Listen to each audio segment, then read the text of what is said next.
The indigenous people of Taiwan have been fighting to preserve their culture and language. But the old way of life is disappearing, says Basim Kunai of the Kahabu people. The elders are slowly dying out. Even if there is a textbook, there's no one to teach it. Under the governments of the Japanese and then the rule of the Kuomintang, when it retreated to Taiwan from mainland China at the end of the Chinese Civil War, indigenous languages were banned in schools. Since then, things have changed. An indigenous language textbook was published.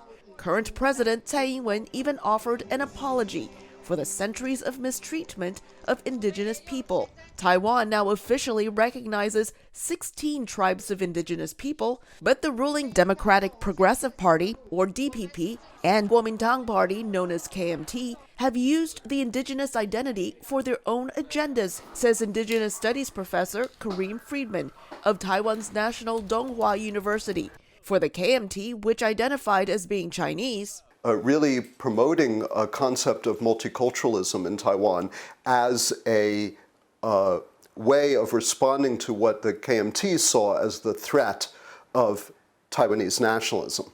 On the other side of the political spectrum, Friedman says the DPP has been pushing the idea that democratic Taiwan is separate from China, even though Beijing believes the island belongs to China. The people advocating for Taiwanese independence have been very happy to reference Taiwan's indigenous identity to highlight that Taiwan has a unique cultural history that's distinct from that of China. Whether or not they are exploiting the indigenous people, I feel like they are, because our population is growing, so our vote count is considerable. Kumubaso says most indigenous people tend to support the KMT, but many feel their situation won't change no matter who governs the island, even China. No matter who rules Taiwan, it's still the same. I'm still going to be forced to speak a language that's not my own. I'm still going to be forced to do what I don't want to do.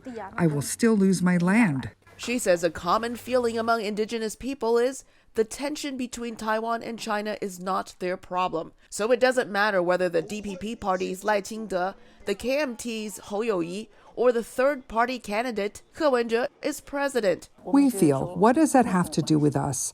On this land, we are forced to be called Taiwanese. The Tsai administration says we're all part of one family. He Wen-je also said no matter who came first and who came later, they're all Taiwanese. That's BS.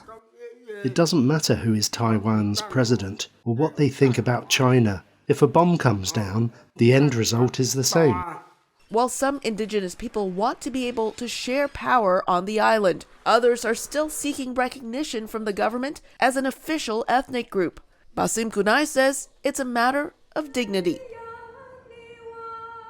Elizabeth Lee, VOA News, Puli, Taiwan.